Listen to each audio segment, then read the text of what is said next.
बोलो हर हर महादेव। बोलो विष्णु भगवान की जय। जैसा कि आप जानते हैं, हिंदू धर्म में बैकुंठ चतुर्दशी का विशेष महत्व है।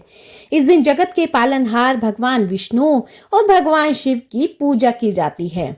साल में सिर्फ यही एक दिन होता है जब भगवान विष्णु और भगवान शिव की एक साथ पूजा की जाती है। मान्यता है कि इस दिन विधि विधान से पूजा करने वाले लोगों को स्वर्ग की प्राप्ति होती है, साथ ही जीवन के सभी दुखों से छुटकारा मिलता है। देवी पुराण के अनुसार इस दिन मां पार्वती को जौ की रोटी का भोग लगाने से घर में सुख संपत्ति बढ़ती है। अब हम जानेंगे कि बैकुंठ चतुर्दशी कब है। हिंदू पंचांग के अनुसार कार्तिक माह के शुक्ल पक्ष की चतुर्दशी तिथि की शुरुआत 14 नवंबर को सुबह 9:43 पर होगी। वहीं इसका समापन 15 नवंबर को सुबह 6:19 पर होगा। और बैकुंठ चतुर्दशी की जो पूजा होती है वो निशिता काल में की जाती है, तो इसलिए बैकुंठ चतुर्दशी का पूजन 14 नवंबर को ही किया जाएगा। बैकुंठ चतुर्दशी के दिन भगवान विष्णु और भगवान शिव की पूजा के लिए निशिता काल की शुरुआत रात 11:39 से लेकर 12:32 तक रहेगी। ऐसे में भक्तों को पूजा करने के लिए 53 मिनट तक का समय मिलेगा। अब हम जानेंगे इसकी पूजन विधि। बैकुंठ चतुर्दशी का व्रत करने के लिए सुबह जल्दी उठकर स्नान कर साफ सुथरे वस्त्र धारण करें। उसके बाद भगवान विष्णु और शिव जी के समक्ष व्रत का संकल्प लें। फिर घी का दीपक जलाएं। विष्णु जी को बेलपत्र और शिव जी को कमल के फूल अर्पित करें। इसके बाद पूरे विधि विधान से विष्णु जी और शिव जी की पूजा करें। फिर मंत्र जाप करें, व्रत कथा करें और अंत में आरती के बाद पूजा में हुई भूल चूक के लिए भगवान से माफी मांगे और अपनी मनोकामना पूर्ण करने के लिए प्रार्थना करें। अब हम करेंगे बैकुंठ चतुर्दशी व्रत कथा। बोलो विष्णु भगवान की जय, भगवान शिव की जय। बैकुंठ चतुर्दशी की पौराणिक कथा के अनुसार एक बार की बात है, नारद जी पृथ्वी लोक से घूमकर बैकुंठ धाम पहुंचे। भगवान विष्णु उन्हें आदर पूर्वक बिठाते हैं और प्रसन्न होकर उनके आने का कारण पूछते हैं। नारद जी कहते हैं, हे प्रभु, आपने अपना नाम कृपा निधान रखा है, इससे आपके जो प्रिय भक्त हैं वही तर जाते हैं, जो सामान्य नर नारी है वह वंचित रह जाते हैं। इसलिए आप मुझे ऐसा कोई सरल उपाय बताए जिससे सामान्य भक्त भी आपकी भक्ति कर मुक्ति पा सके। यह सुनकर विष्णु जी बोले कि हे नारद मुनि, मेरी बात सुनो।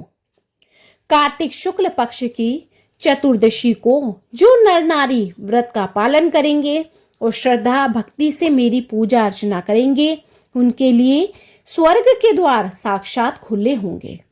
इसके बाद विष्णु जी जय विजय को बुलाते हैं और उन्हें कार्तिक चतुर्दशी को स्वर्ग के द्वार खोलने का आदेश देते हैं। भगवान विष्णु कहते हैं कि इस दिन जो भी भक्त थोड़ा सा भी नाम लेकर मेरा पूजन करेगा वह बैकुंठ धाम को प्राप्त होगा और इस दिन हमेशा स्वर्ग के द्वार खुले ही रहेंगे। तो बोलो विष्णु भगवान की जय। एक अन्य पौराणिक कथा के अनुसार एक बार भगवान विष्णु देवाधिदेव महादेव का पूजन करने के लिए काशी आए। वह मणिकर्णिका घाट पर स्नान करके 1000 स्वर्ण कमलों से भगवान विश्वनाथ के पूजा का संकल्प लेते हैं। अभिषेक के बाद जब वे पूजा करने लगे तो शिव जी ने भक्त की परीक्षा के उद्देश्य से एक कमल का पुष्प कम कर दिया। भगवान श्री हरि को पूजन की पूर्ति के लिए 1000 कमल पुष्प चढ़ाने थे। अब एक पुष्प की कमी देखकर उन्होंने सोचा कि अब मैं क्या करूं। फिर उन्होंने सोचा कि मेरी आंखें भी तो कमल के ही समान हैं, मुझे कमल नयन और पुंडरीकाक्ष कहा जाता है। यह विचार कर भगवान विष्णु अपने कमल समान नयन चढ़ाने को प्रस्तुत हो गए। विष्णु जी की इस अगाध भक्ति से प्रसन्न होकर देवादिदेव महादेव प्रकट होकर बोले कि हे विष्णु, तुम्हारे समान संसार में दूसरा कोई भक्त नहीं है। आज की यह कार्तिक शुक्ल चतुर्दशी अब बैकुंठ चतुर्दशी कहलाएगी और इस दिन व्रत पूर्वक जो पहले आपका पूजन करेगा उसे बैकुंठ लोक की प्राप्ति होगी। भगवान शिव ने इसी बैकुंठ चतुर्दशी को करोड़ों सूर्यों की कांति के समान वाला सुदर्शन चक्र विष्णु जी को प्रदान किया। शिव जी तथा विष्णु जी कहते हैं कि इस दिन स्वर्ग के द्वार खुले रहेंगे। मृत्यु लोक में रहने वाला कोई भी व्यक्ति इस व्रत को करता है वह अपने स्थान बैकुंठ धाम में सुनिश्चित अवश्य करेगा। बोलो शिवजी भगवान की जय, विष्णु भगवान की जय। अब हम करेंगे एक अन्य कथा। इस कथा के अनुसार धनेश्वर नामक एक ब्राह्मण था जो बहुत बुरे काम करता था। उसके ऊपर कई पाप थे। एक दिन वो गोदावरी नदी में स्नान करने के लिए गया। उस दिन बैकुंठ चतुर्दशी थी। कई भक्तजन उस दिन पूजा अर्चना कर गोदावरी घाट पर आए थे। उस भीड़ में धनेश्वर भी उन सभी के साथ था। इस प्रकार उन श्रद्धालुओं के स्पर्श के कारण धनेश्वर को भी पुण्य मिला। जब उसकी मृत्यु हो गई तब उसे यमराज लेकर गए और नरक में भेज दिया।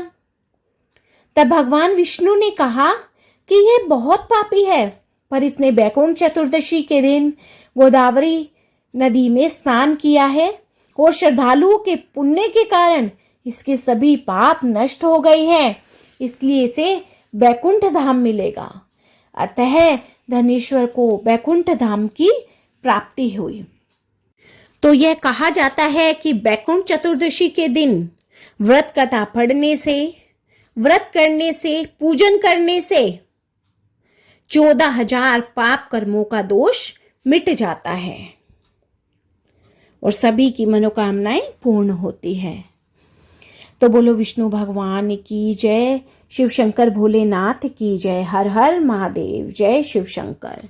तो फ्रेंड्स, आपको मेरी ये वीडियो पसंद आई हो तो मेरी वीडियो को ज़्यादा से ज़्यादा लाइक, शेयर एंड सब्सक्राइब कीजिए। जय भोले।